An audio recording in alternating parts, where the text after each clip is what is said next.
दोस्तों, क्या आप जानते हैं कि हाल ही में रूस के राष्ट्रपति व्लादिमीर पुतिन ने भारत को एक सुपर पावर बनने की दिशा में बढ़ते हुए समर्थन की बात कही है? इस बयान ने पूरी दुनिया में हड़कंप मचा दिया है और अंतर्राष्ट्रीय मंच पर नई चर्चाएं शुरू हो गई हैं। आज इस वीडियो में हम पुतिन के इस बयान के महत्व को समझेंगे, इसकी पृष्ठभूमि क्या है और यह बयान भारत और चीन के बीच के शक्ति संतुलन को कैसे प्रभावित कर सकता है।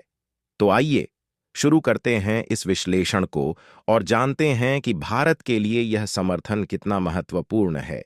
लेकिन भारत के सुपर पावर देशों में शामिल के लिए आगे बढ़ने से पहले इस वीडियो को एक लाइक करके चैनल को सब्सक्राइब जरूर कर लीजिए, क्योंकि यह आपके लिए 1 सेकंड का काम है, लेकिन इससे हमारी काफी बड़ी मदद होती है। दरअसल सबसे पहले बात करते हैं पुतिन के इस बयान की पृष्ठभूमि की। हम सभी जानते हैं कि वैश्विक स्तर पर इस समय बड़ी उथल पुथल मची हुई है। रूस और चीन जैसे देश अमेरिका और पश्चिमी देशों के वर्चस्व को चुनौती दे रहे हैं, और इसी के बीच रूस ने भारत के प्रति सकारात्मक रुख दिखाया है। हालांकि रूस ने यूनाइटेड नेशंस सिक्योरिटी काउंसिल यानी कि संयुक्त राष्ट्र सुरक्षा परिषद में भारत को वेटो पावर मिलने का समर्थन किया है। पुतिन का यह बयान सिर्फ शब्द नहीं है, बल्कि एक रणनीतिक कदम हो सकता है। रूस चाहता है कि एशिया में एक मजबूत संतुलन बना रहे और इसके लिए भारत की भूमिका अहम हो सकती है। चीन के साथ रूस के घनिष्ठ संबंध हैं, लेकिन यह भी सच है कि चीन के बढ़ते प्रभुत्व से रूस भी चिंतित है। ऐसे में भारत का समर्थन करके रूस शायद एक नया शक्ति संतुलन बनाना चाहता है, जिससे चीन की सीमाएं सुनिश्चित की जा सकें। अब बात करते हैं भारत की ताकत और उसकी वैश्विक भूमिका की। दोस्तों, आज का भारत कई क्षेत्रों में तेजी से प्रगति कर रहा है। रक्षा के क्षेत्र में हम आत्मनिर्भर बनने की ओर बढ़ रहे हैं। हमारी तकनीकी क्षमता भी दिन ब दिन बढ़ रही है और हमारे वैज्ञानिक और इंजीनियर नई ऊंचाइयों को छू रहे हैं। हाल ही में हमने चंद्रयान-3 को सफलतापूर्वक लॉन्च किया, जो भारत की वैज्ञानिक क्षमता को दर्शाता है। इसके अलावा डिजिटल अर्थव्यवस्था में भी हम बड़ी तेजी से आगे बढ़ रहे हैं।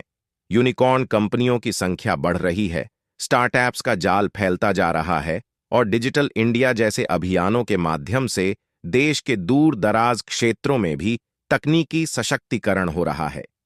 इसके साथ ही भारत की सैन्य क्षमता भी बढ़ रही है। हम खुद को आत्मनिर्भर बनाने के लिए हथियार निर्माण में तेजी से काम कर रहे हैं। भारत के पास आज इतनी शक्ति है कि वह अपनी सीमाओं की रक्षा स्वयं कर सके, और यह सारी बातें भारत की बढ़ती हुई शक्ति और उसके वैश्विक महत्व को दर्शाती हैं। चलिए अब बात करते हैं चीन की। चीन हमेशा से एशिया में सबसे शक्तिशाली देश बनने का सपना देखता रहा है। हाल के वर्षों में चीन ने कई देशों के साथ विवाद भी बढ़ाए हैं, चाहे वह दक्षिण चीन सागर का मामला हो या भारत के साथ सीमा विवाद। हालांकि भारत चीन सीमा विवाद अब सुलझता हुआ जा रहा है, लेकिन अब भारत को अगर रूस जैसे बड़े देशों से समर्थन मिलता है तो यह चीन के लिए खतरे की घंटी साबित हो सकता है। भारत की बढ़ती हुई अर्थव्यवस्था, उसकी तकनीकी शक्ति और अंतर्राष्ट्रीय समर्थन चीन को परेशान कर सकते हैं। चीन शायद कभी नहीं चाहता कि भारत इतनी तेजी से आगे बढ़े और उसे एशिया में चुनौती दे। इसके अलावा हाल ही में भारत और चीन के बीच हुई झड़पों से दोनों देशों के बीच का तनाव बढ़ गया है।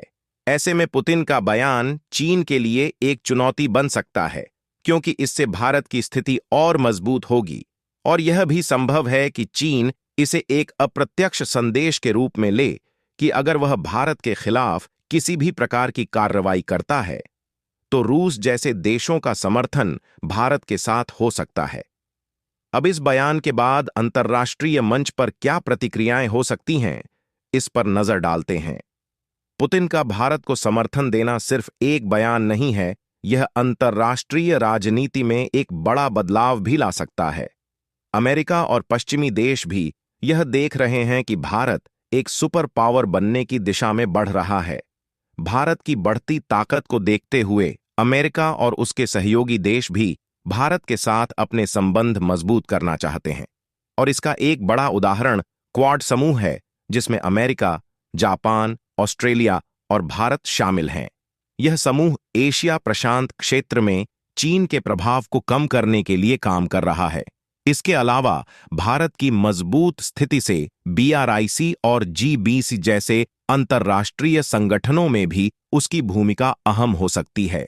भारत अपने विकास के साथ साथ इन संगठनों में भी अपनी शक्ति का प्रदर्शन कर सकता है, जिससे उसे वैश्विक मंच पर और अधिक मान्यता मिलेगी।